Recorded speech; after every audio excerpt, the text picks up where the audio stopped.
शांति शांति।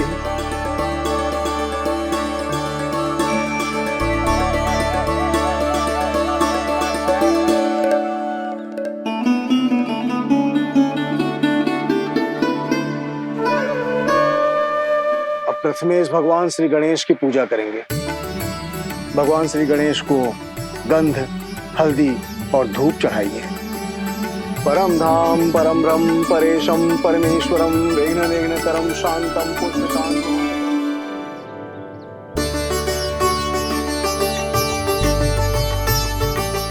अब आप दोनों श्री हरि नारायण के ऊपर अक्षत की वर्षा कीजिए। लीजिए। मंगलम भगवान विष्णु मंगलम गरुड़ध्वजा मंगलम पुंडरीकाक्षा मंगलाय तनोहरि।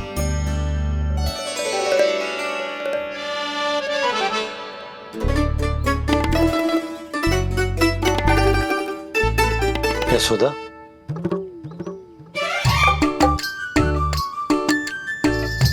क्षमा करेगा पंडित जी।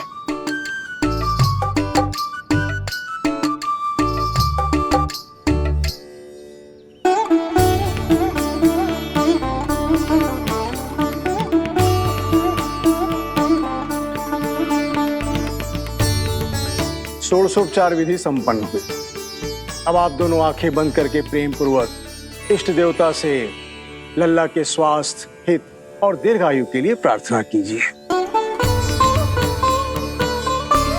परम धाम परम ब्रह्म परेशम परमेश्वरम विघ्न निघ्नकरम शांतम पुष्टकांतमनंतकम सुरासुरेंद्र सिद्धेंद्र स्तुतम स्तौम्य परात्परम सुरपति दिनेशम जगणेश कलायनम इदं स्तोत्रम महापुण्यम विघ्नशोकहरम।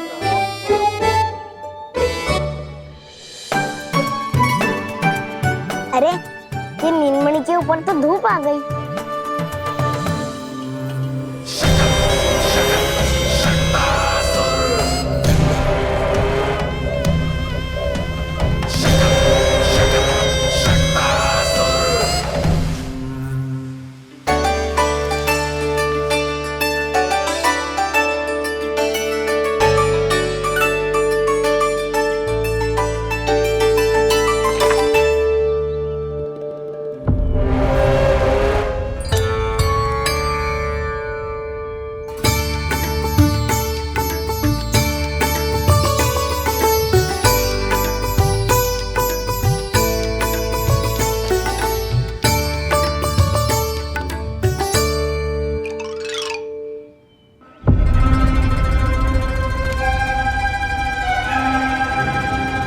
ये धूप तो बार बार आ रही है नीलमणि पर, किंतु ताई जी की बात भी माननी है। क्या करूं?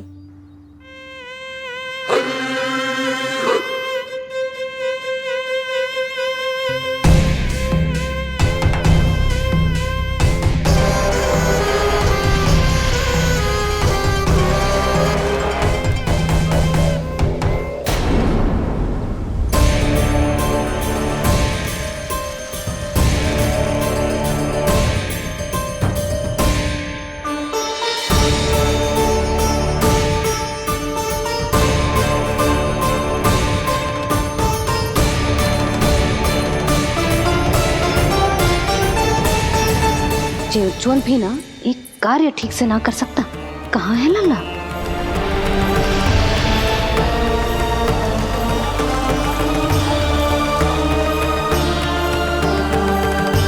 नारायणी नमोस्तुते। प्रार्थना संपन्न हुई। रानी जी, रानी जी कहाँ चली गई?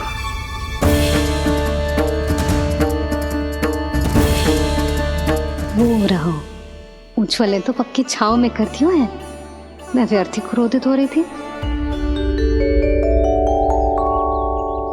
यशोदा, पूजा का संकल्प लेने के पश्चात ऐसे उठकर जानो ठीक ना है।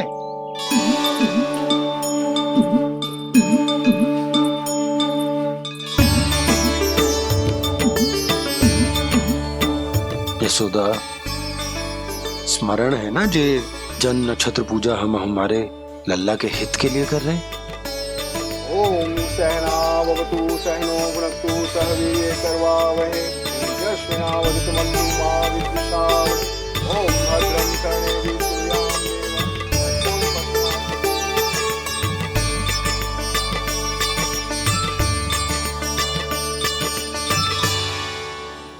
अरे वाह, अब तो मेरा कार्य और भी आसान हो गया।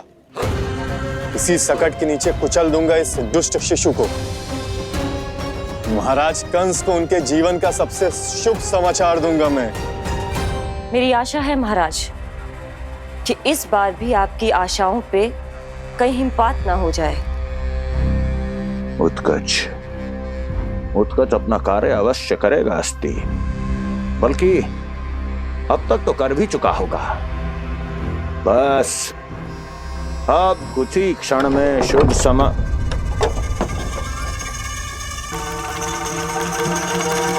लो, आ गया मेरा शुभ समाचार।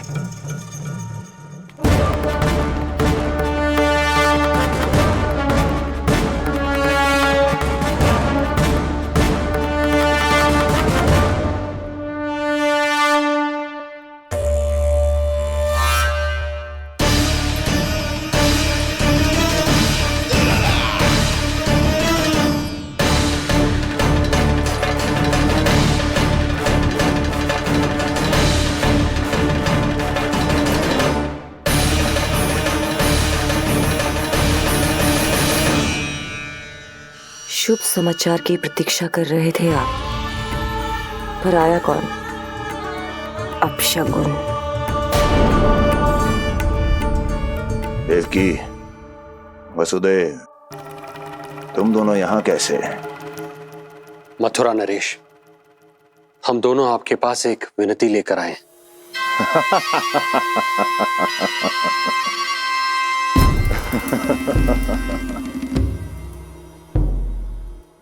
जानते हो वसुदेव, मुझे आश्चर्य इस बात का नहीं कि तुम मेरे पास विनती लेकर आए हो। मुझे आश्चर्य इस बात का है कि तुमने ये सोच भी कैसे लिया कि तुम्हारी विनती यहाँ स्वीकार करी जाएगी।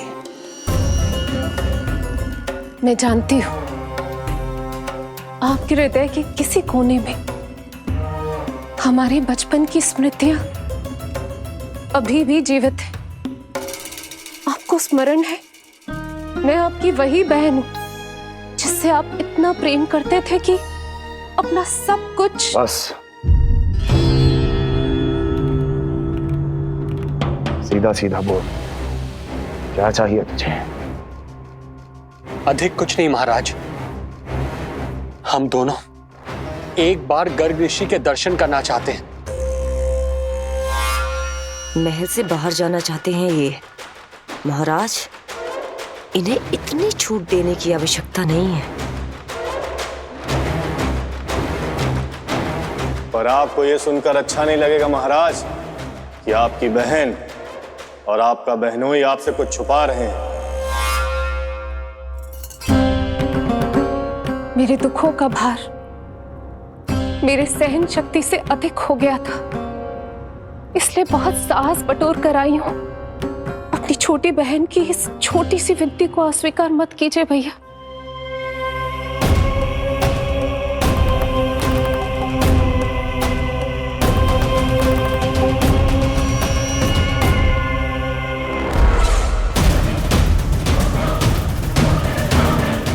छी छी छी छी। कैसा भाई हूं मैं?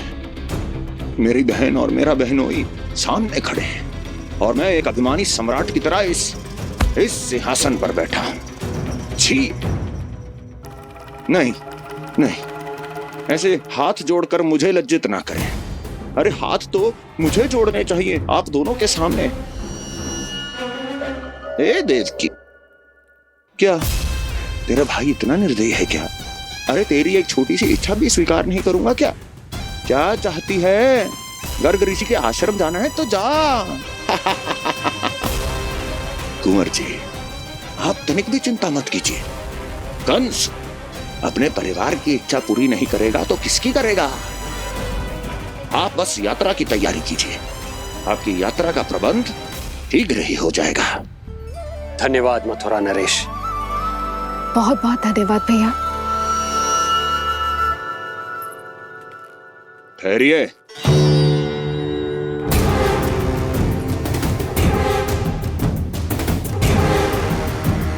अरे आप दोनों को अकेले कैसे जाने दूं?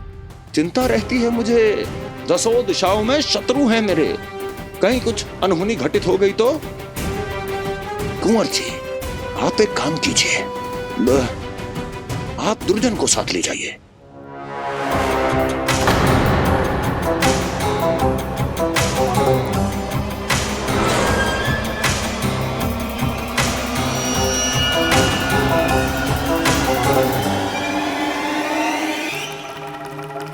जो आ गया महाराज।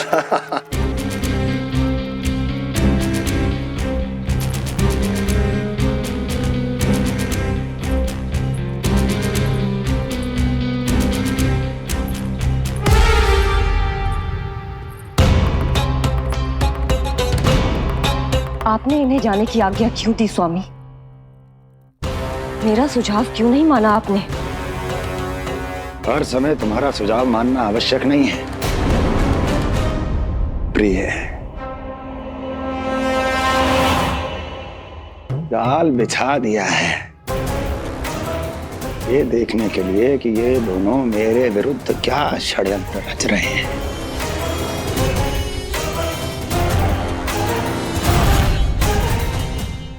पूतना और सूक्ष्म बुद्धि की तरह मैं तेरे जाल में नहीं फंसूंगा विष्णु अवतार।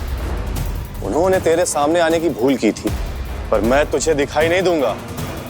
अदृश्य रूप में ही तेरा वध करूंगा।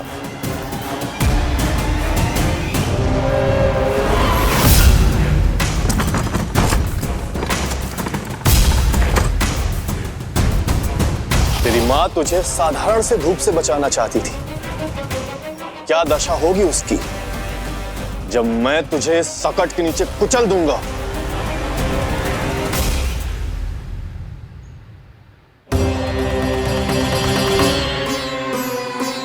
जाने ये पूजा कब समाप्त होगी? कहीं उठ तो ना गए होगा मेरा लल्ला। मुझे उसे देखना है। पर जो पंडित जी है कि अब देख कैसे इस शकट के भार के नीचे दब जाता है तेरा कोमल तन। यशोदा, पूजा समाप्त होने वाली, आरती को समय हो रहा है। लल्ला सुरक्षित है, चिंता ना करो। कितना नन्हा सा है तू, फिर भी तूने महाराज कंस की रातों की नींद, सुख चैन सब छीन लिया। अब मैं तुझसे तेरे प्राण छीनूंगा। तैयार हो जा।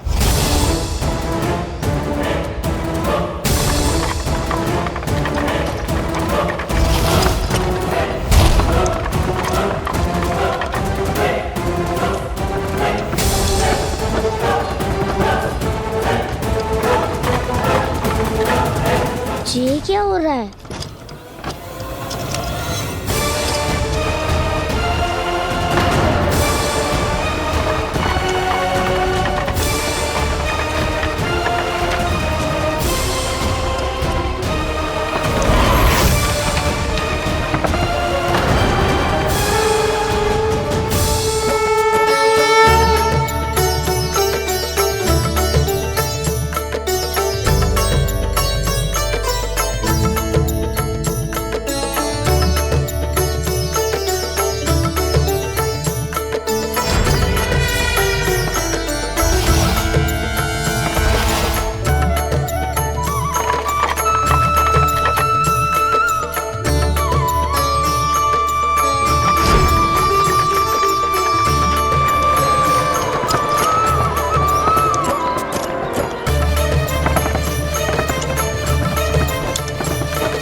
प्राण कब इसके तन से विदा ले लेंगे इसे पता ही नहीं चलेगा।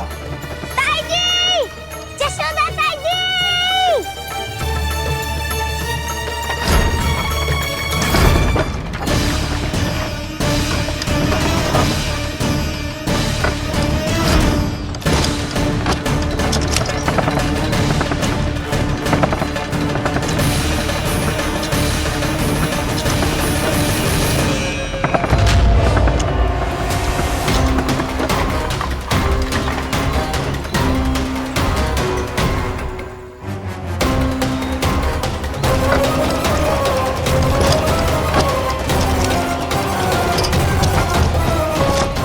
निद्रा देवी, समय हो गया है।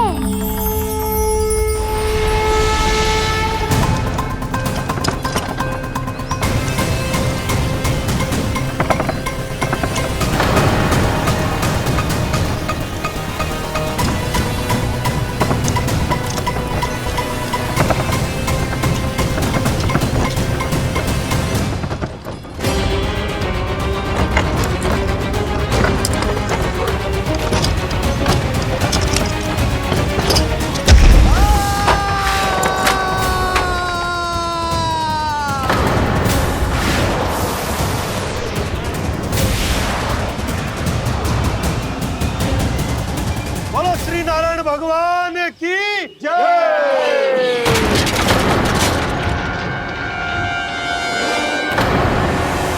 यशोदा ताई जी, जल्दी आओ।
प्रभु,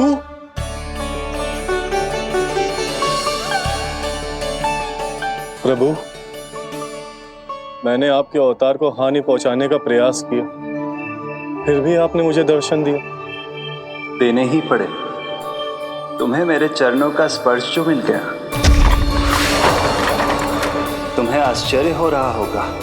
एक साधारण से स्पर्श से तुम्हें वो मिला जो बड़े से बड़े ऋषियों को भी कठिन से कठिन तपस्या के बाद भी नहीं मिलता।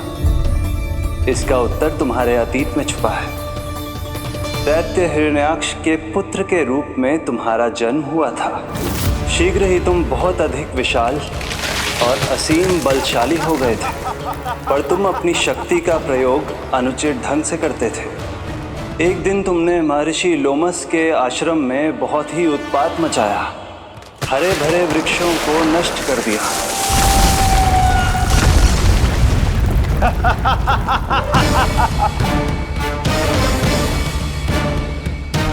देख क्या रहे हो ऋषिवर? ये विशाल वृक्ष भी मेरे इस विराट तन के आगे कुछ भी नहीं है। जिसे स्वयं अर्जित तक नहीं किया, उस तन पर इतना अभिमान। तो सुन ले, जिनसे तेरा तन बना है, उन्हीं पंच तत्वों में इसी क्षण ये विलीन हो जाएगा। ये मेरा श्राप है तुझे, मेरा श्राप है तुझे।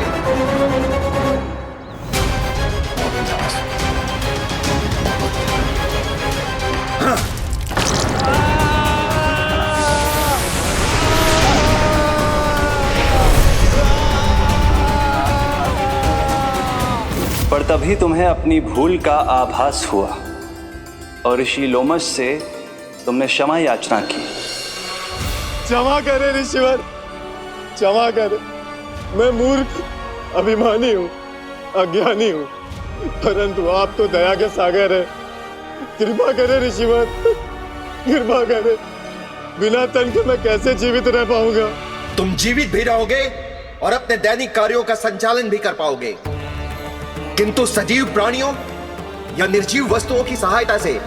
ऐसा जीवन तो मृत्यु के समान है ऋषिवर।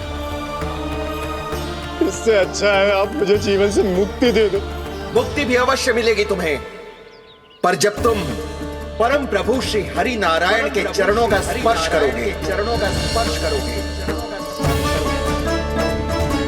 और यही नहीं शक्तासुर, कल जब तुम मुझे खोज नहीं पा रहे थे तब भी तुमने हार नहीं मानी। 7 प्रहर तक 7 बार मेरी और मेरे गोकुल की परिक्रमा की। इस क्रम में तुमने अनजाने में ही अपना पश्चाताप पूरा किया और पुण्य अर्जित कर लिया। इसलिए मैं तुम्हें मोक्ष प्रदान करता हूं।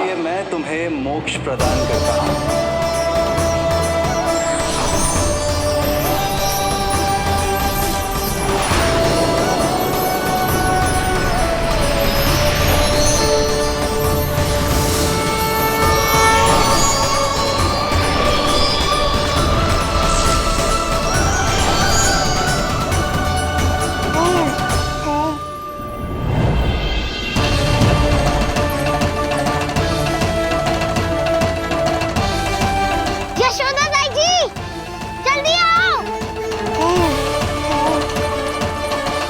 नीलमणि, मेरा लल्ला, लल्ला, तुझे कुछ हुआ तो ना है ना? तुम ठीक तो है ना? मेरा नीलमणि, मेरा प्यारा बच्चा।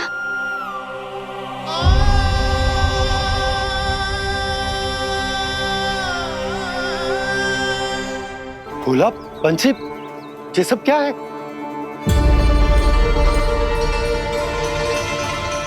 उज्जवल, ये किसने करो है? और देख, कहानी मत सुनाइयो। उज्जवल पुत्र, कैसे हुआ ये सब? किसने किया? और किसने? महाबली नीलमणि ने, बड़ी ताई जी।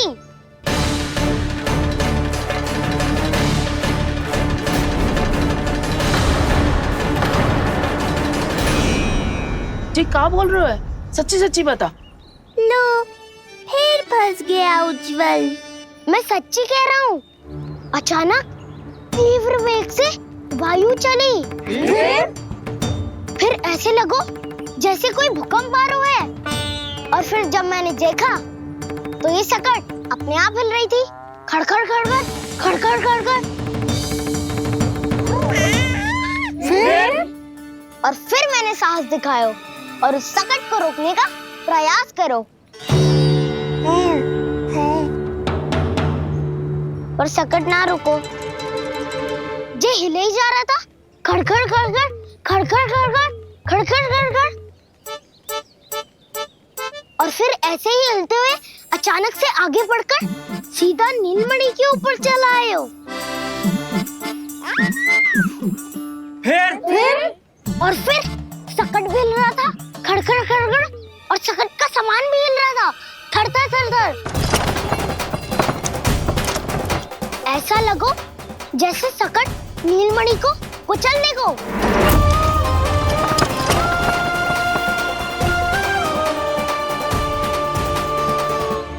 पर तभी जे जाग गए हो। इसने खींचकर अपने पांव का प्रहार करो और चीख गया सकट आकाश पे।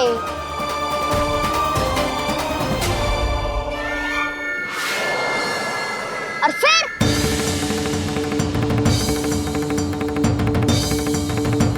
धड़ाम, सब भूमि पे गिरकर चकनाचूर।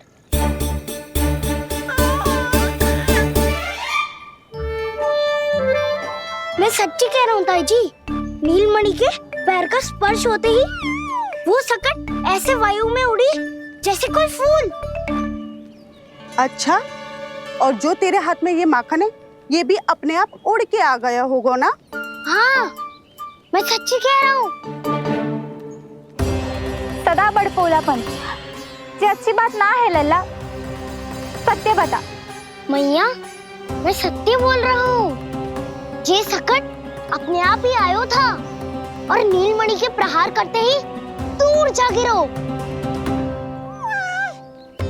अरे, ये बड़बोले से पूछने से अच्छा है कि हमें स्वयं विचार करना चाहिए कि ये सकट टूटा कैसे। हाँ नंदराज, हाँ, हम भी आरती के लिए भीतर चले गए थे। हाँ। अरे, आप सब मेरा विश्वास क्यों ना कर रहे हो? नीलमणि के प्रहार से ही उज्जवल, सकट बहुत पुराना था, पहिया ढीला होकर खुल गया होगा। यशोदा, अनेक कारण हो सकते हैं, चिंता करने की कोई आवश्यकता ना है। मैं चिंता क्यों करने लगी भला? मेरे नीलमणि के गले में रक्षा वाला कंठक पहले से ही है, और हम ये सब पूजा पाठ इतने विधि विधान से इसी के लिए तो कर रहे हैं, है ना पंडित जी? हाँ रानी जी। तो बस फिर मेरे लल्ला को कछु क्यों होने लगा? और आप सब स्वयं ही देख लो ना, जे इतना बड़ा संकट टूट के बिखर गया है, किंतु मेरे लल्ला को एक खरोच भी ना आई। इसका अर्थ तो यही है ना कि हम जो भी कर रहे हैं सही कर रहे हैं। मुझे चिंता करने की कछु आवश्यकता ही ना है। चलो सब भीतर चलते हैं। हाँ हाँ, लल्ला को भूख भी लगी आई होगी। चल।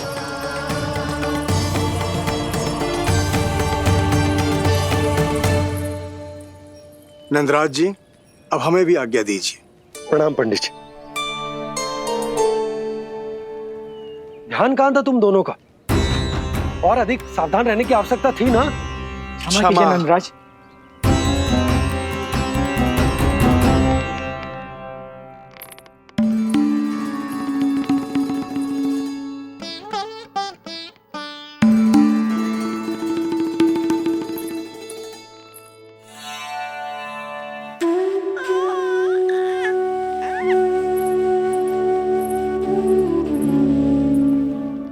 यशोदा, क्या हुआ? बोलो ना, क्या सोच रही हो? मुझे बहुत चिंता हो रही है जीजी।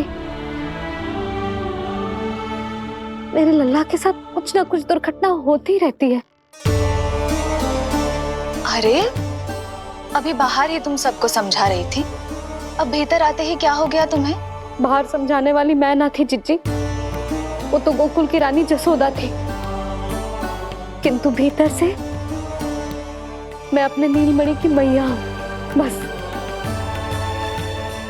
और एक मैया को कितनी चिंता होती है, इसे आपसे अधिक कौन जान सकता है। बहुत बड़ा धक्का लगा है मैया को इस घटना से। अब तो ये मेरी रक्षा के लिए और भी अधिक चिंतित हो जाएंगी।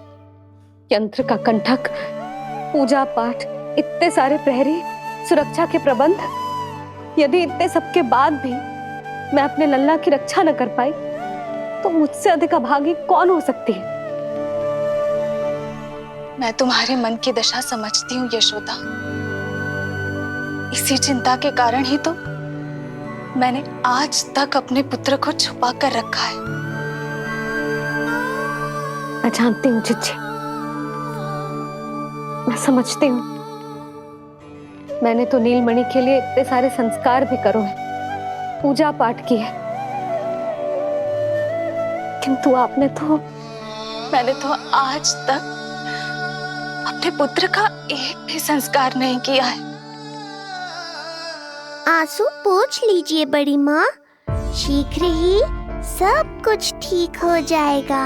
जब मैंने उसे जन्म दिया, उसके बाद से आज तक न उसे घर के बाहर लाई हूँ, न कोई संस्कार किया है।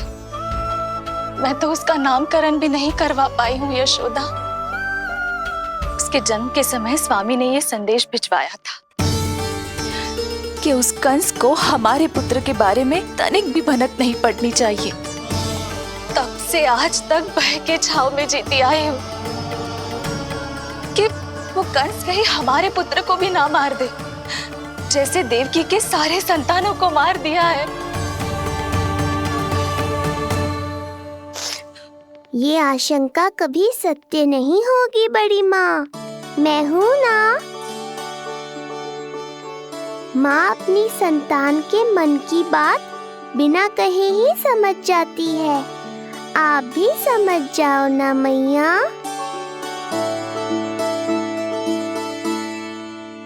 जीजी, हमें रोना ना चाहिए। हमें देख के लल्ला भी रो रहा है। मैया, आपकी सहायता की आवश्यकता है मुझे ऐसे क्यों लग रहा है जैसे लल्ला मुझसे कुछ कहना चाह रहा है। दाऊ को हम सबसे दूर कब तक रखेंगे बड़ी माँ? ये सोच रहा होगा कि अब तक आपने इसके दाव को छुपा के क्यों रखो है। मैं उनसे मिलना चाहता हूँ मैया। चिच्ची, कितना मन करता होगा ना इसका अपने दाऊ से मिलने का। और आपके लल्ला का भी तो मन करता होगा ना कि अपने छोटे भाई को मिले।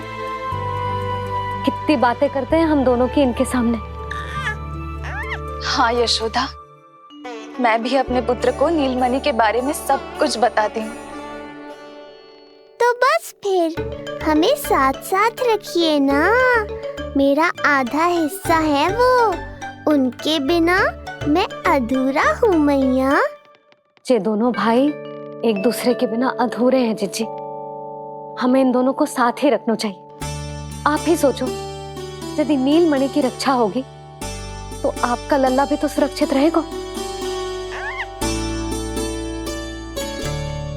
तुम सच कह रही हो यशोदा, हमें इन दोनों को मिलाना चाहिए और साथ में ही रखना चाहिए, सुरक्षित। तब तो शीघ्र ही पंडित जी को बुलाकर हमें शुभ मुहूर्त निकलवाना चाहिए। शुभ मुहूर्त? हाँ, शुभ मुहूर्त। दोनों भाइयों के मिलन के साथ साथ उनका नामकरण संस्कार भी करवा देते। अब अपने दाऊ से मिलूंगा मैं।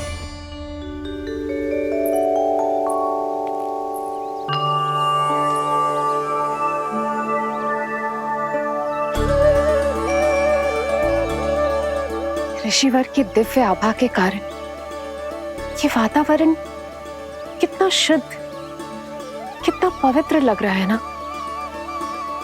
हाँ देवकी, इनका तेज ही ऐसा है कि इनके निकट केवल पवित्रता ही वास कर पाती है। किसी भी प्रकार की दुष्टता इनके पास जाने से पहले ही नष्ट हो जाती है।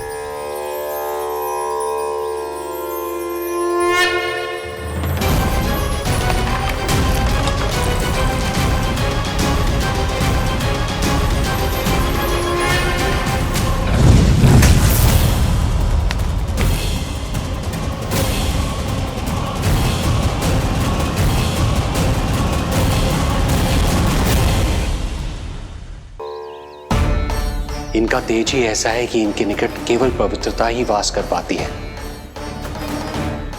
किसी भी प्रकार की दुष्टता इनके पास जाने से पहले ही नष्ट हो जाती है। यदि महर्षि की इच्छा के बिना मैंने भीतर प्रवेश किया तो कहीं ये मुझे श्राप ना दे दे। नहीं, इससे तो अच्छा है कि मैं यहीं आश्रम के बाहर रुकूं और यहीं से इन दोनों पर दृष्टि रखूं।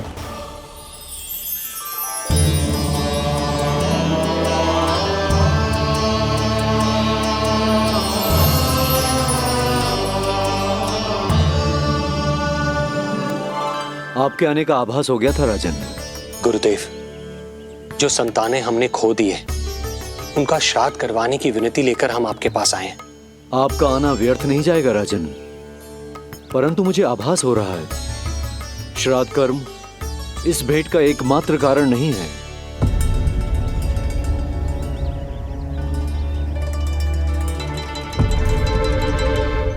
आपको उसकी या कंस की चिंता करने की कोई आवश्यकता नहीं है। निश्चिंत होकर बताइए कि आपकी इच्छा क्या है।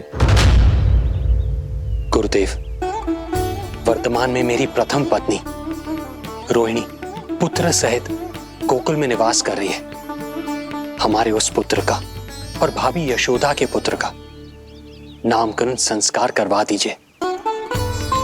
बस यही हमारा सौभाग्य होगा। मुझे कुछ सुनाई क्यों नहीं दे रहा है? देवी रोहिणी से उत्पन्न आपका पुत्र यादव कुल का राजकुमार है और यादवों का गुरु होने के नाते उसका संस्कार कराना हमारा कर्तव्य है। परंतु यशोदा पुत्र का नामकरण वो आप मुझसे क्यों करवाना चाहते हैं?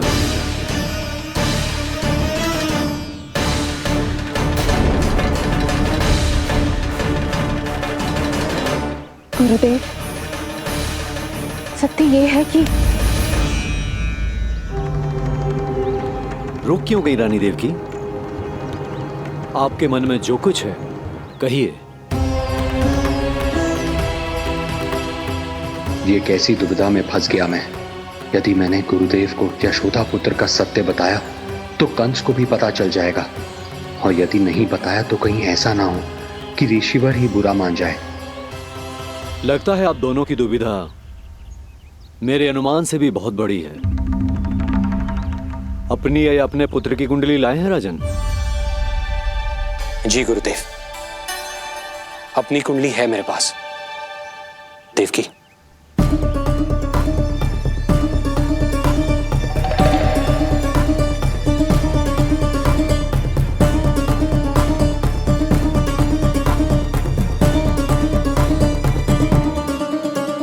जो रहस्य आप नहीं बता पा रहे हैं राजन, वो ये कुंडली बताएगी।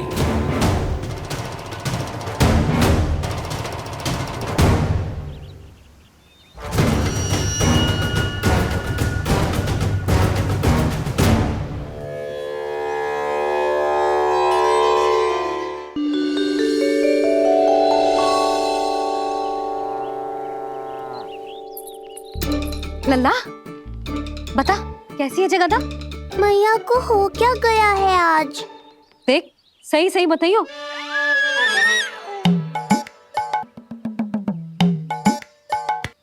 अच्छी है ना? पसंद आएगी ना उसे? हाँ? या फिर जे मोर पंख वाला मुकुट दे दूं? पहली बार मिल रहा है तू, उपहार तो देना चाहिए ना? पर बड़े तो वो है ना मैया, उपहार तो वो देंगे मुझे।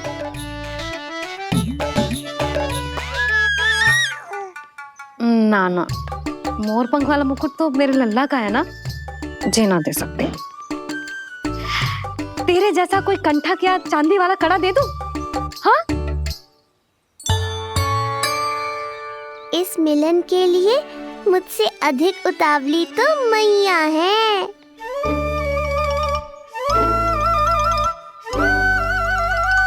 अच्छा, जे उपहार छोड़, तू तो जे बता कि तू उसे बुलाएगा क्या कह के? अन्य सभी के जैसे बड़े भैया या गांव वालों के जैसे दद्दा बुलाएगो, या फिर बड़े नगरों में जैसे बुलाते हैं ज्येष्ठ भ्राता बुलाएगो, या फिर प्रेम से बुलाएगो दाऊ बुलाएगो ना?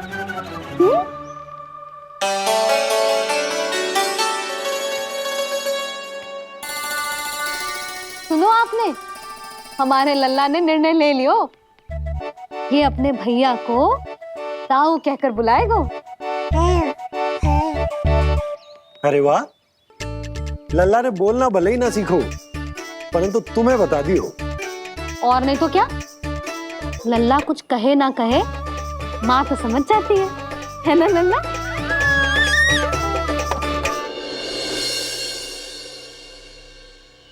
और इसने दाऊ वाली बात पे हाँ भी की है। हाँ हाँ, तो सदानंद जी ने भी कर दी है। लो, मैं तो भूल ही गई। क्या कही पंडित जी ने? बता तो उन्हें यशोदा, बाहर से आया हूँ, हाथ पैर तो धो लूं। हाँ, ले लो। अब बताओ, कब का मुहूर्त निकालो है? तनिक हाथ मुंह पूछ लो। अब बताओ क्या कही उन्होंने? यशोदा, थक गए हूँ, तनिक सांस तो लेने दो। बाहर से आया हूँ, जलना पूछोगी?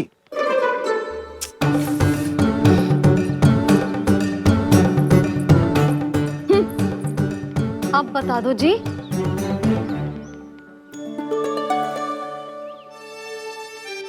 बाबा, अब बता भी दो, नहीं तो खेल खेल में खेल हो जाएगा। हाँ, बताओ।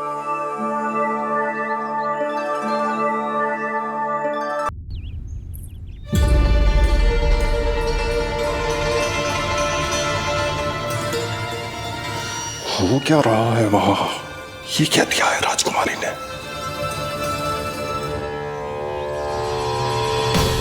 गुरुदेव, शीघ्र ही कोई मुहूर्त बता दे तो बड़ी कृपा होगी। नंद महाराज, अब क्या नामकरण का मुहूर्त भी मुहूर्त निकाल के बताओगे आप? हैं? क्रोधित क्यों हो रही हो यशोदा? बताता हूँ, धैर्य धरो। हाथ मुंह धो लिया, जल पी लिया, विश्राम कर लिया, अब कितनी प्रतीक्षा करवाओगे? हैं? मैं सब समझ रही हूँ, आप जानबूझ के मुझे सताने के लिए ना बता रहे। मैया कितनी भोली है बाबा, आप क्यों सता रहे हो उन्हें? बस बस बस, इतना भावुक होने की आवश्यकता ना है। बता तो, पंडित जी ने बताया है एक बहुत ही शुभ मुहूर्त आने वाले सप्ताह में ये है। और जानते हो ये शुभ मुहूर्त किस दिन पड़ेगा? जिस दिन हमारा लल्ला पूरे 100 दिन का हो जाएगा। इससे अच्छा मुहूर्त तो हो ही नहीं सकता। धन्यवाद गुरुदेव।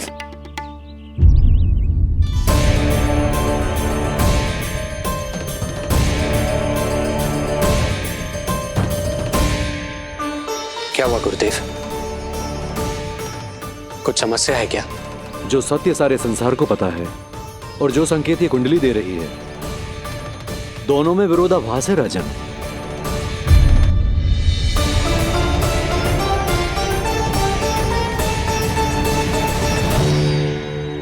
मैंने कहा ना राजन, उसकी चिंता करने की आवश्यकता नहीं है।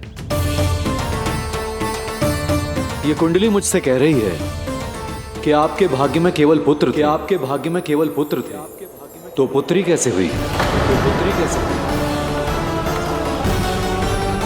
इस कुंडली के अनुसार आपकी दोनों पत्नियों के एक एक पुत्र जीवित हैं। एक एक पुत्र जीवित हैं।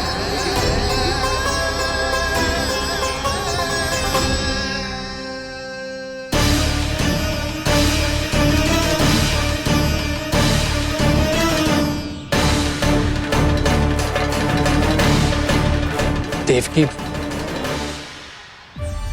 गुरुदेव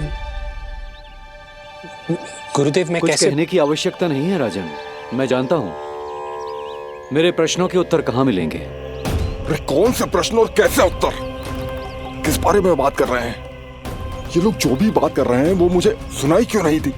सही समय की प्रतीक्षा कीजिए राजन, आपके दोनों कार्य पूर्ण होंगे।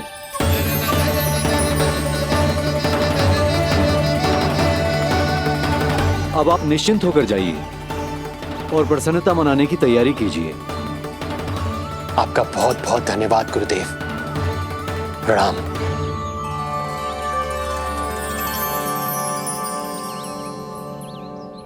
सच्ची? पहले नारायण को धन्यवाद दो कि लल्ला को सूचना दूं। कुछ समझ में ना आ रहा। लल्ला मैं अभी आया।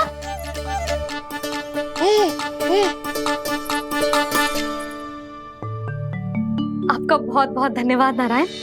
अब शीघ्र ही मेरे लल्ला और उसके दाऊ को उनके नाम मिल जाएंगे, वो नाम जिससे वे पूरे संसार में पहचाने जाएंगे। अब लल्ला को बताती हूँ। लल्ला,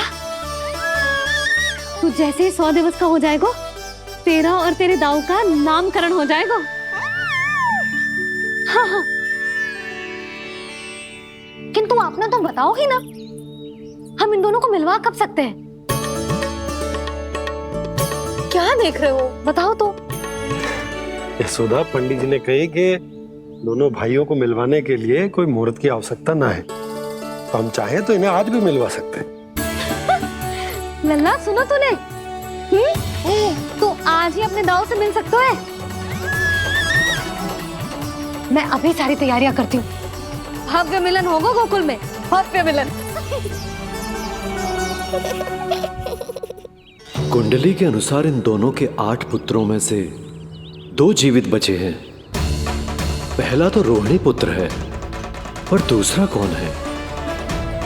और वो कन्या कौन थी जिसे कंस ने मारा था? वासुदेव की कुंडली में अभी तक पुत्री योग बना ही नहीं है।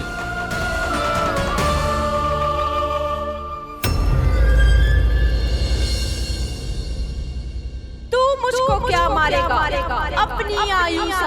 काल तेरा अवतरित रूप है उसका उपाय।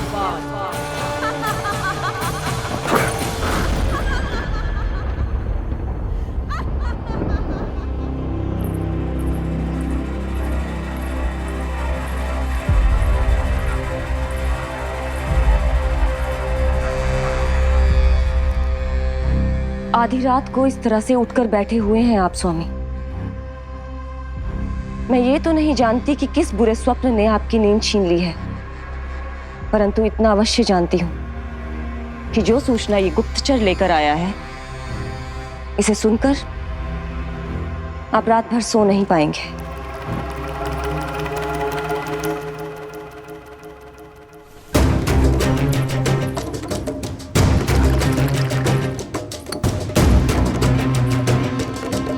क्या सूचना है?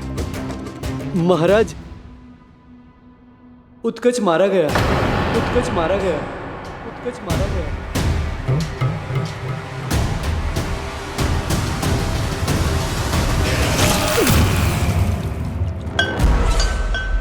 सूद बूद खो गए हो क्या अपनी? जो दिखता ही नहीं उसे मारा कैसे जा सकता है? इसने स्वयं देखा था महाराज।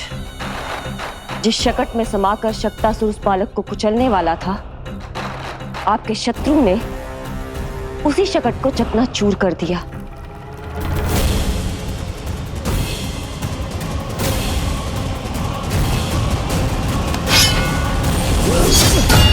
महाराज क्षमा। लगता है आपके सैनिक और तलवार दोनों की धार कुंद पड़ गई है महाराज।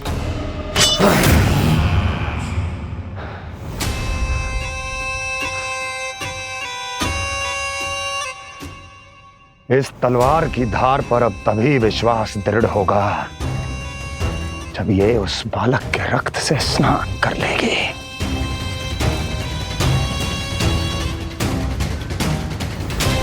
और कैसे कैसे?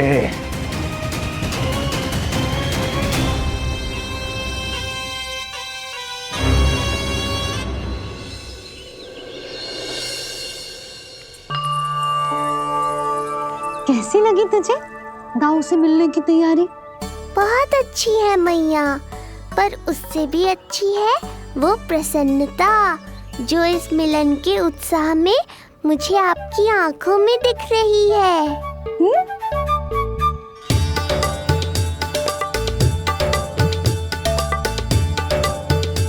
यशोदा, तुमने तो दो भाइयों के मिलन को भी त्योहार बना दिया। हाँ तो ये किसी त्योहार से कम थोड़ी ना है। ये शुभ दिन दोनों भाई के मिलन को पूरा गांव देखेगो।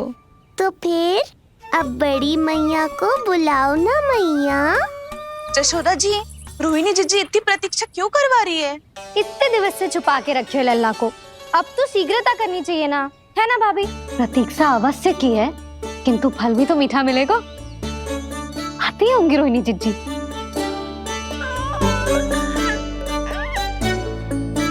जीजी, कहीं उन्होंने अपना विचार तो ना बदल दियो?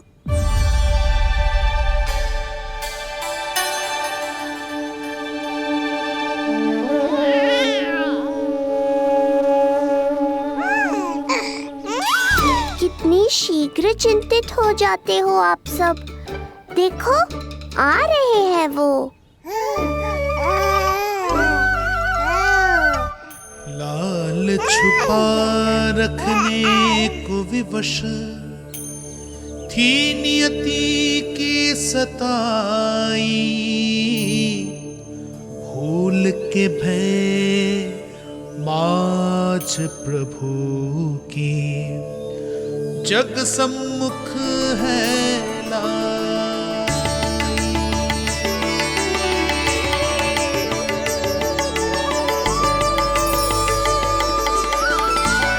देखो तो कितनी मधुर मुस्कान है। और आंखें कैसी गंभीर और गहरी है। अरे अरे, ये तो हमारी नीलमणि की तरह सुंदर भी है। सही कह रही है तू, और कितना प्यारा भी है। और कितना बलशाली भी लग रहा है ये, है ना? तो देखो इसके। बिल्कुल लाल लाल टमाटर की तरह। देखो तो दाऊ आए नहीं कि ये सब की सब मुझे भूल ही गई। अरे हटो सामने से, मुझे भी तो देखने दो।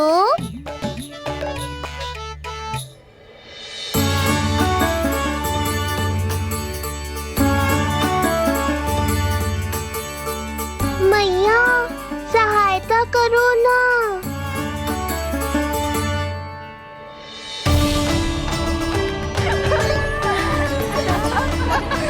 चलो हटो सब, हटो हटो हटो, हटो सामने से। चलो दोनों भाइयों को एक दूसरे से मिलने तो दो।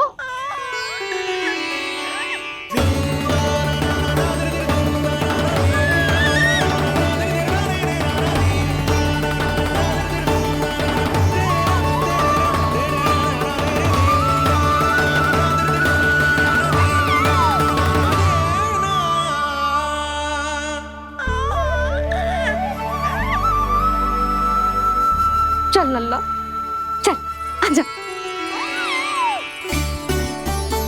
देख लल्ला, आ गए जी तेरे भैया, तेरा दाऊ।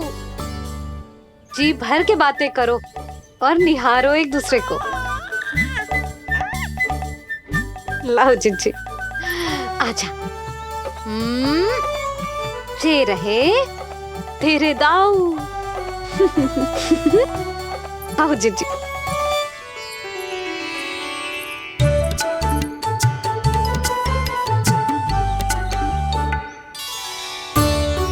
स्वागत है दाऊ। कितनी प्रतीक्षा के बाद अब जाकर आपसे भेंट हुई है।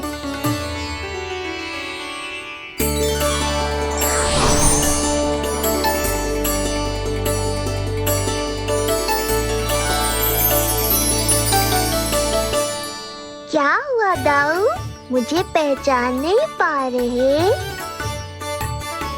कितनी देर लगाओगे दाऊ? अब तो पहचान लो, छोटा भाई हूँ आपका।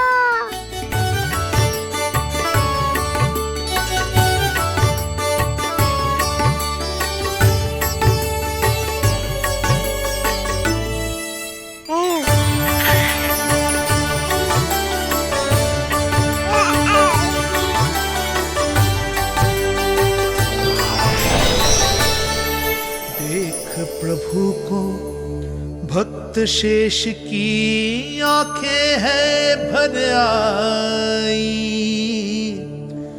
भावुक हरि भी निहारे की अब मिलन की बेल आई।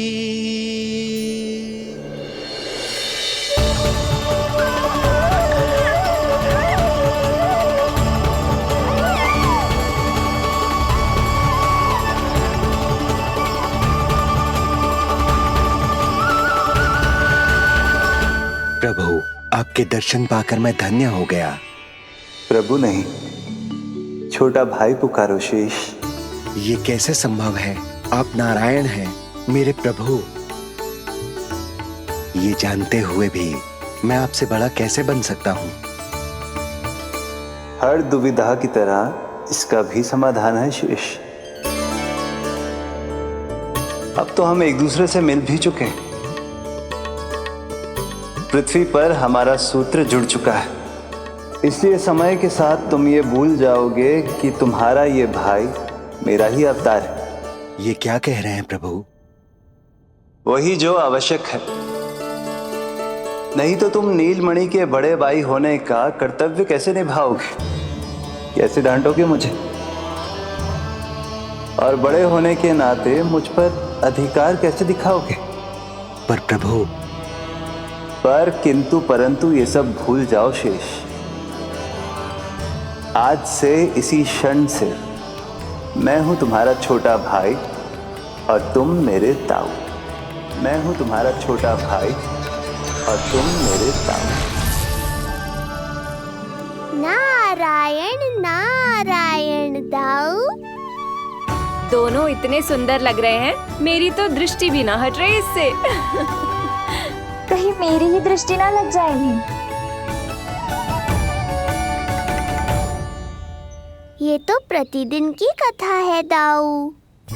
हे नारायण, मेरे कानों से तो अभी से रक्त निकलने लगा। आदत डाल लो दाऊ, अब तो सहना ही पड़ेगा। वो देख रहे हो, सुलक्षणा चाची सबसे अधिक चतुर यही है। केवल अधिक चतुर ही नहीं नीलमणि, बहुत अधिक सयानी भी है ये।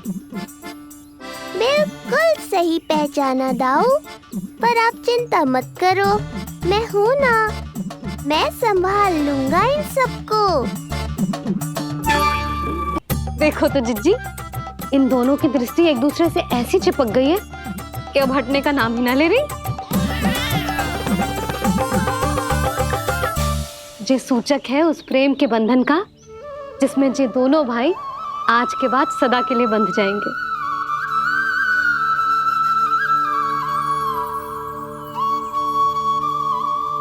मुझसे भूल हो गई यशोदा, मैंने इन दोनों को पहले ही मिलवा देना चाहिए था।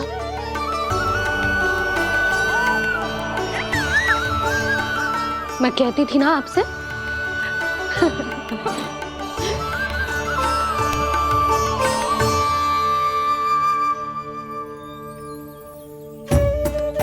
आई मैं।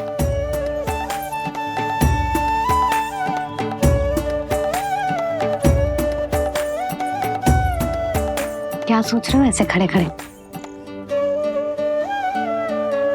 देख रहा हूं दोनों भाइयों का ये मिलन किसी त्योहार से कम थोड़ी ना। सही कहा था तुमने।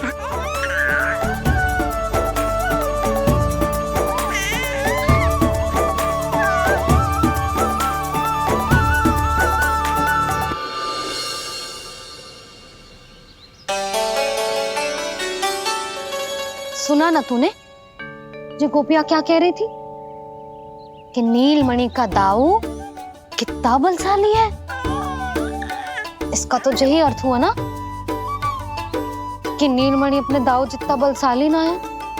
अब समझा मैया कि आज मुझसे इतना व्यायाम क्यों करवाया जा रहा है। पर मुझे पता है मेरा नीलमणि सबसे अधिक बलशाली है। हाँ। उज्जवल ने कही थी ना, नीलमणि ने यूं उड़ा दिया था काले कौवे को मथुरा की ओर।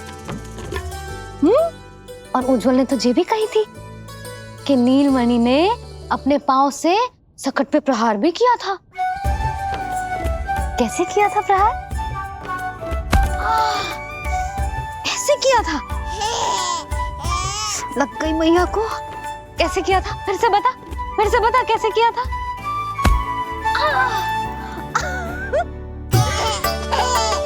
मेरे लल्ला में कितना बल है, मैया को ही धकेल दियो पीछे। अच्छा ही है कि आप उज्जवल के कहे को गंभीरता से नहीं ले रही, नहीं तो आपका ये रूप मैं कैसे देख पाता मैया। फिर से बता कैसे मारा था? कैसे मारा था?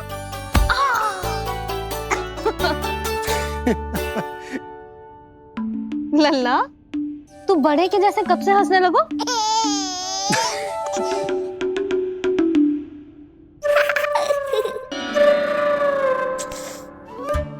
आप यहाँ क्या कर रहे हो?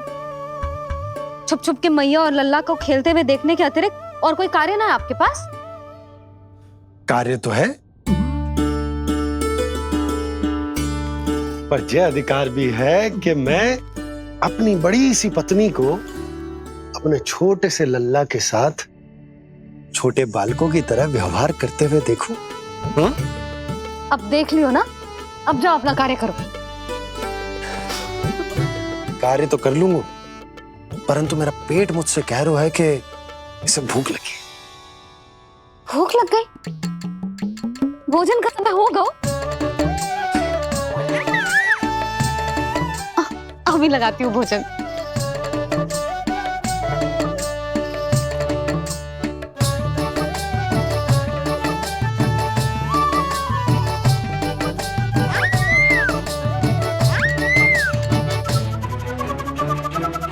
क्या हुआ लल्ला? इतना उतावला क्यों हो रहा है तू? तुझे भी भूख लगी आई है क्या? सच्ची में भूख लगी आई है कि मंद मंद मुस्कुरा के मैया को बांधना चाहता है? तनिक रुक जा, तेरे बाबा को भोजन परोस के यूं गई और यूं आई। मेरा अच्छा लल्ला। आई।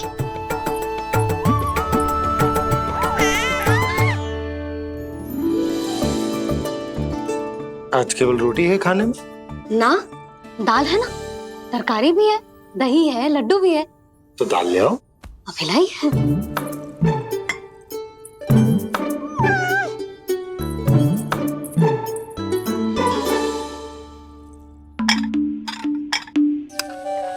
अवश्य भूख ही लगी होगी उसे।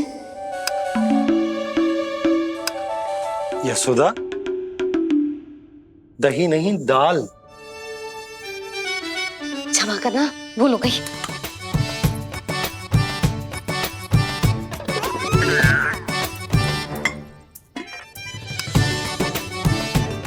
यशोदा, दाल दाल।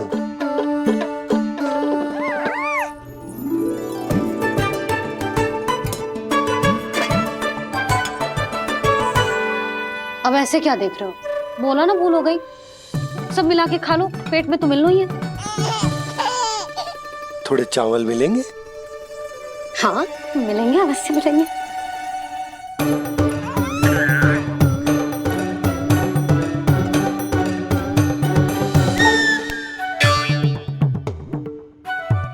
लड्डू नहीं, चावल।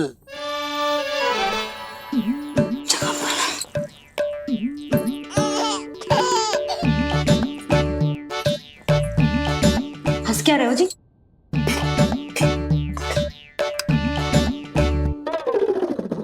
आज व्यायाम भी बहुत कस के करवाओ था मैंने, कहीं अधिक भूख तो ना लगी होगी। सच्ची है यशोदा, बिल्कुल ना बदली तू। पहले रामू की चिंता में व्याकुल रहती थी और अब हम नीलमणि में तुम्हारा मन लगा रहता। हाँ तो लल्ला भूखा हो और मैया का मन व्याकुल भी ना हो, ऐसा हो सकता है भला? अरे तो दूध पिला दो ना उसको। जाऊं? शीघ्र जाओ। किंतु आप तो खा रहे हो ना पतिदेव। वही तो यशोदा, मैं खा रहा हूं, किंतु वो भूखो है। जाओ। ठीक है। यहाँ थी तो लल्ला की भूख के लिए चिंतित थी, अब वहां जाएगी तो पक्का मेरे भोजन के बारे में चिंता करेगी। कहीं आधी ही भूख में ना उठ जाए तेरे बाबा, उन्हें कुछ और चाहिए होगा तो? सही कहा था बाबा ने, वहाँ मेरी चिंता थी, यहाँ बाबा की चिंता है। सच्ची मैया, अनोखी हो आप।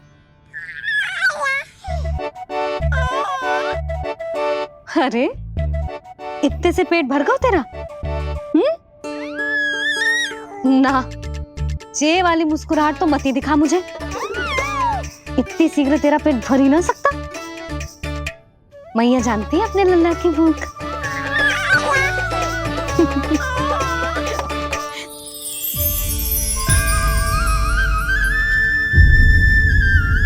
ये क्या है लल्ला? ये क्या था तेरे मुंह में? दिखा दिखा।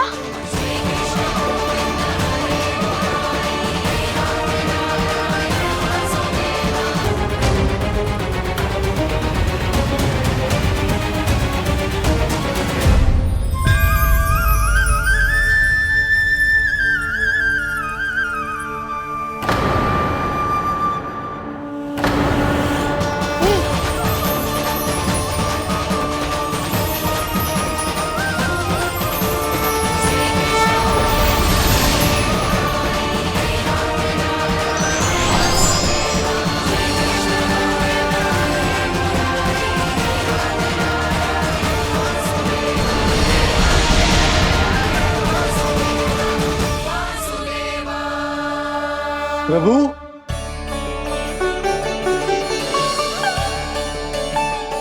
प्रभु, मैंने आपके अवतार को हानि पहुंचाने का प्रयास किया, फिर भी आपने मुझे दर्शन दिया। देने ही पड़े। तुम्हें मेरे चरणों का स्पर्श जो मिल गया, तुम्हें आश्चर्य हो रहा होगा। एक साधारण से स्पर्श से तुम्हें वो मिला जो बड़े से बड़े ऋषियों को भी कठिन से कठिन तपस्या के बाद भी नहीं मिलता। इसका उत्तर तुम्हारे अतीत में छुपा है। दैत्य हिरण्याक्ष के पुत्र के रूप में तुम्हारा जन्म हुआ था। शीघ्र ही तुम बहुत अधिक विशाल और असीम बलशाली हो गए थे, पर तुम अपनी शक्ति का प्रयोग अनुचित ढंग से करते थे। एक दिन तुमने महर्षि लोमस के आश्रम में बहुत ही उत्पात मचाया, हरे भरे वृक्षों को नष्ट कर दिया।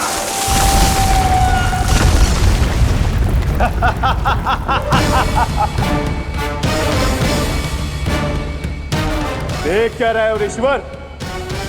ये विशाल वृक्ष भी मेरे इस विराट तन के आगे कुछ भी नहीं है। जिसे स्वयं अर्जित तक नहीं किया, उस तन पर इतना अभिमान, तो सुन ले, जिनसे तेरा तन बना है, उन्हीं पंच तत्वों में इसी क्षण ये विलीन हो जाएगा। ये मेरा श्राप है तुझे, मेरा श्राप है तुझे।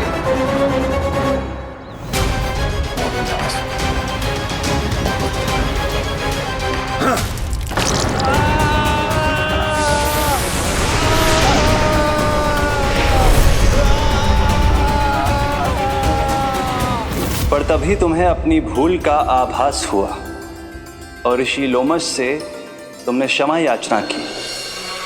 क्षमा करे ऋषिवर, क्षमा करे। मैं मूर्ख, अभिमानी हूँ, अज्ञानी हूँ, परंतु आप तो दया के सागर है। कृपा करे ऋषिवर, कृपा करे। बिना तन के मैं कैसे जीवित रह पाऊंगा? तुम जीवित भी रहोगे और अपने दैनिक कार्यों का संचालन भी कर पाओगे, किंतु सजीव प्राणियों या निर्जीव वस्तुओं की सहायता से। ऐसा जीवन तो मृत्यु के समान है ऋषिवर। इससे अच्छा है आप मुझे जीवन से मुक्ति दे दो। मुक्ति भी अवश्य मिलेगी तुम्हें, पर जब तुम परम प्रभु श्री हरि नारायण के चरणों का स्पर्श करोगे, चरणों का स्पर्श करोगे। और यही नहीं शक्तासुर, कल जब तुम मुझे खोज नहीं पा रहे थे, तब भी तुमने हार नहीं मानी। 7 प्रहर तक 7 बार मेरी और मेरे गोकुल की परिक्रमा की। इस क्रम में तुमने अनजाने में ही अपना पश्चाताप पूरा किया और पुण्य अर्जित कर लिया। इसलिए मैं तुम्हें मोक्ष प्रदान करता हूं। इसलिए मैं तुम्हें मोक्ष प्रदान करता हूं।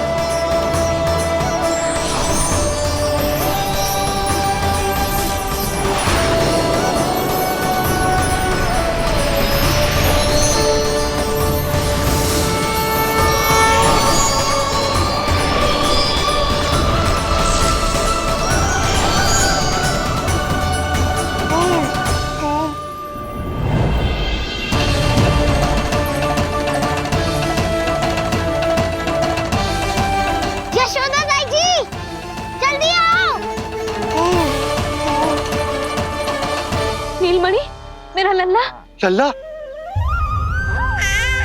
तुझे कुछ हुआ तो ना है ना? तुम ठीक तो है ना? मेरा नीलमणि, मेरा प्यारा बच्चा।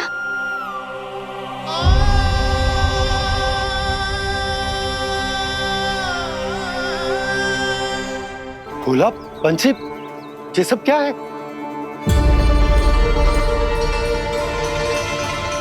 उज्जवल, ये किसने करो है? और देख, कहानी मत सुनाइयो।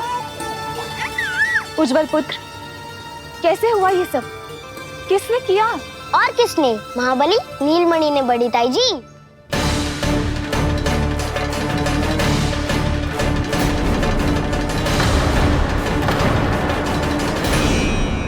जी क्या बोल रहे हो? सच्ची सच्ची बता। लो, फिर फंस गया उज्जवल। मैं सच्ची कह रहा हूँ। अचानक तीव्र वेग से वायु चली। फिर ऐसे लगो जैसे कोई भूकंप आ रहा है। और फिर जब मैंने देखा तो ये सकट अपने आप हिल रही थी, खड़खड़ खड़खड़ खड़खड़ खड़खड़। फिर मैंने साहस दिखाया और उस सकट को रोकने का प्रयास करो, पर सकट ना रुको, जे हिले ही जा रहा था, खड़खड़ खड़खड़ खड़खड़ खड़खड़ खड़खड़ खड़खड़। और फिर ऐसे ही हिलते हुए अचानक से आगे बढ़कर सीधा नीलमणि के ऊपर चला आए हो। फिर और फिर सकट भी हिल रहा था, खड़खड़ खड़खड़, और सकट का सामान भी हिल रहा था, थरथर थरथर। ऐसा लगो जैसे सकट नीलमणि को कुचलने को।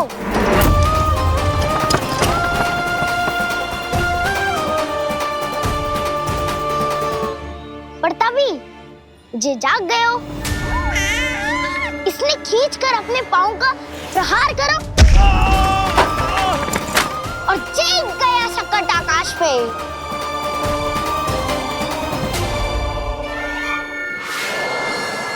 और फिर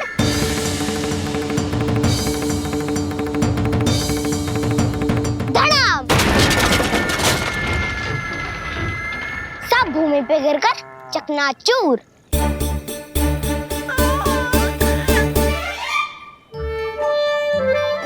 मैं सच्ची कह रहा हूँ ताई जी, नीलमणि के पैर का स्पर्श होते ही वो सकट ऐसे वायु में उड़ी जैसे कोई फूल। अच्छा, और जो तेरे हाथ में ये माखन है, ये भी अपने आप उड़ के आ गया होगा ना? हाँ, मैं सच्ची कह रहा हूँ। सदा बड़पोलापन, ये अच्छी बात ना है लल्ला, सत्य बता। मैया, मैं सत्य बोल रहा हूँ। ये सकट अपने आप ही आयो था और नीलमणि के प्रहार करते ही दूर जा गिरो। अरे, ये बड़बोले से पूछने से अच्छा है कि हमें स्वयं विचार करना चाहिए कि ये सकट टूटा कैसे। हाँ नंदराज, हाँ, हम भी आरती के लिए भीतर चले गए थे। हाँ। अरे, आप सब मेरा विश्वास क्यों ना कर रहे हो? नीलमणि के प्रहार से ही उज्जवल, सकट बहुत पुराना था, पहिया ढीला होकर खुल गया होगा। यशोदा, अनेक कारण हो सकते हैं, चिंता करने की कोई आवश्यकता ना है। मैं चिंता क्यों करने लगी भला? मेरे नीलमणि के गले में रक्षा वाला कंठक पहले से ही है,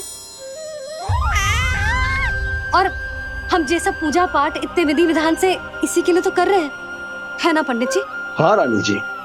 तो बस फिर मेरे लल्ला को कछु क्यों होने लगो? और आप सब स्वयं ही देख लो ना, जे इतना बड़ा सकट टूट के बिखर गया है, किंतु मेरे लल्ला को एक खरोच भी ना आई। इसका अर्थ तो यही है ना कि हम जो भी कर रहे हैं सही कर रहे हैं। मुझे चिंता करने की कछु आवश्यकता ही ना है।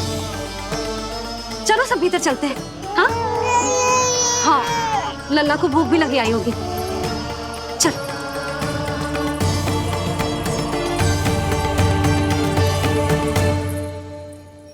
नंदराज जी, अब हमें भी आज्ञा दीजिए। प्रणाम पंडित जी। ध्यान कहाँ था तुम दोनों का? और अधिक सावधान रहने की आवश्यकता थी ना? क्षमा कीजिए नंदराज।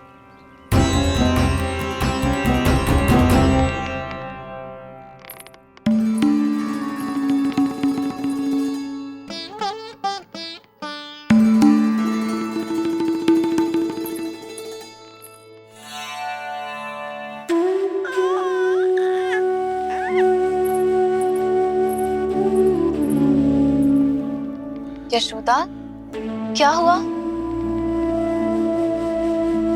बोलो ना, क्या सोच रही हो? मुझे बहुत चिंता हो रही है जीजी। मेरे लल्ला के साथ कुछ ना कुछ दुर्घटना होती रहती है।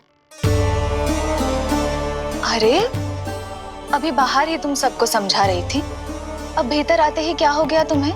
बाहर समझाने वाली मैं ना थी जीजी, वो तो गोकुल की रानी जसोदा थी, किंतु भीतर से मैं अपने नीलमणि की मैया हूँ, बस। और एक मैया को कितनी चिंता होती है, इसे आपसे अधिक कौन जान सकता है। बहुत बड़ा धक्का लगा है मैया को इस घटना से। अब तो ये मेरी रक्षा के लिए और भी अधिक चिंतित हो जाएंगी। यंत्र का कंठक, पूजा पाठ, इतने सारे प्रहरी, सुरक्षा के प्रबंध, यदि इतने सबके बाद भी मैं अपने लल्ला की रक्षा न कर पाई तो मुझसे अधिक अभागी कौन हो सकती है। मैं तुम्हारे मन की दशा समझती हूँ यशोदा। इसी चिंता के कारण ही तो मैंने आज तक अपने पुत्र को छुपा कर रखा है। मैं जानती हूँ चिच्ची, मैं समझती हूँ। मैंने तो नीलमणि के लिए इतने सारे संस्कार भी करो है, पूजा पाठ की है, किंतु मैंने तो आज तक अपने पुत्र का एक भी संस्कार नहीं किया है। आंसू पोंछ लीजिए बड़ी माँ, शीघ्र ही सब कुछ ठीक हो जाएगा। जब मैंने उसे जन्म दिया उसके बाद से आज तक न उसे घर के बाहर लाई हूँ, न कोई संस्कार किया है। मैं तो उसका नामकरण भी नहीं करवा पाई हूँ यशोदा। उसके जन्म के समय स्वामी ने यह संदेश भिजवाया था कि उस कंस को हमारे पुत्र के बारे में तनिक भी भनक नहीं पड़नी चाहिए। तब से आज तक भय के छाव में जीती आई हूँ कि वो कंस कहीं हमारे पुत्र को भी ना मार दे, जैसे देवकी के सारे संतानों को मार दिया है। ये आशंका कभी सत्य नहीं होगी बड़ी माँ, मैं हूँ ना। माँ अपनी संतान के मन की बात बिना कहे ही समझ जाती है। आप भी समझ जाओ ना मैया।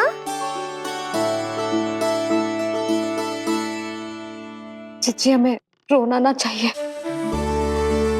हमें देख के लल्ला भी रो रहा है। मैया, आपकी सहायता की आवश्यकता है मुझे।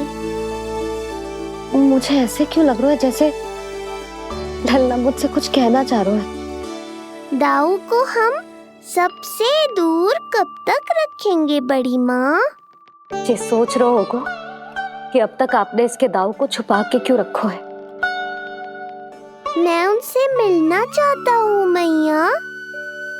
चिच्ची, कितना मन करता होगा ना इसका अपने दाऊ से मिलने का। और आपके लल्ला का भी तो मन करता होगा ना कि अपने छोटे भाई को मिले। कितनी बातें करते हैं हम दोनों की इनके सामने। हाँ यशोदा, मैं भी अपने पुत्र को नीलमणि के बारे में सब कुछ बताती हूँ। तो बस फिर हमें साथ साथ रखिए ना। मेरा आधा हिस्सा है वो, उनके बिना मैं अधूरा हूँ मैया। ये दोनों भाई एक दूसरे के बिना अधूरे हैं जिज्जी। हमें इन दोनों को साथ ही रखना चाहिए। आप ही सोचो, यदि नीलमणि की रक्षा होगी तो आपका लल्ला भी तो सुरक्षित रहेगा।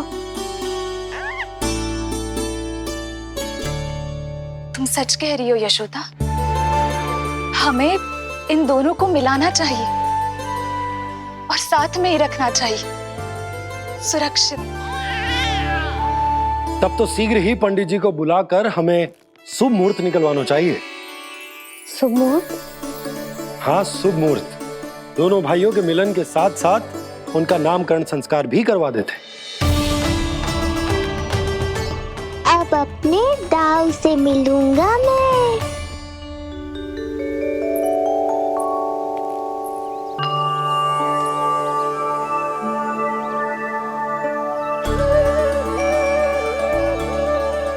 ऋषिवर की दिव्य आभा के कारण ये वातावरण कितना शुद्ध, कितना पवित्र लग रहा है ना।